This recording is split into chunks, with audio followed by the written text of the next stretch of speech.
Hallo Leute, ich heiße Sarah. Heute habe ich Lust auf Kuchen. Ich möchte nicht in die Bäckerei gehen, um einen Kuchen zu kaufen. Ich werde einen hausgemachten Kuchen backen. Ich werde im Internet nach einem Rezept suchen. Komm mit mir in mein Büro.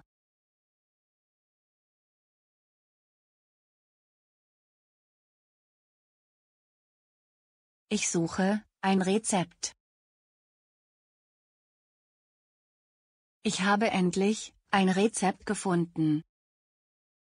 Ich werde das Rezept aufschreiben. Fertig. Also, nun werde ich anfangen. Ich gehe jetzt in die Küche.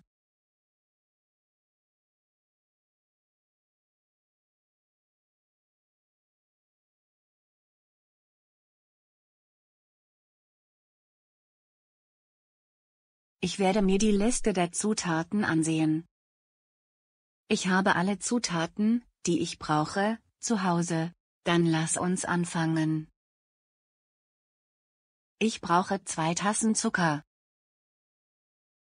3 Tassen Weizenmehl,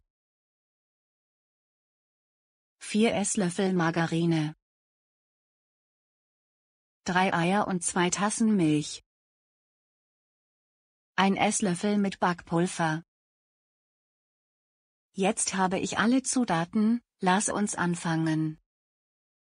Der Ofen muss auf eine Temperatur von 180 Grad Celsius vorgeheizt werden. Dann muss ich die Kuchenform mit Butter einfetten. Die Kuchenform mit Mehl bestreuen. Lass uns die Zutaten mischen. Zuerst werde ich das Eiweiß schaumig schlagen. Ich muss die Eier zerbrechen und das Eiweiß vom Eigelb trennen. Dann muss ich das Eiweiß schlagen. Ich mische das Eigelb, die Margarine und den Zucker, bis eine homogene Masse entsteht. Ich füge nach und nach Milch und Weizenmehl hinzu. Zuletzt hebe ich das Eiweiß unter und füge die Hefe hinzu. Ich gieße den Teig in eine große Kuchenform. Dann etwa 40 Minuten in einem vorgeheizten Backofen mit einer Temperatur von 180 Grad Celsius backen.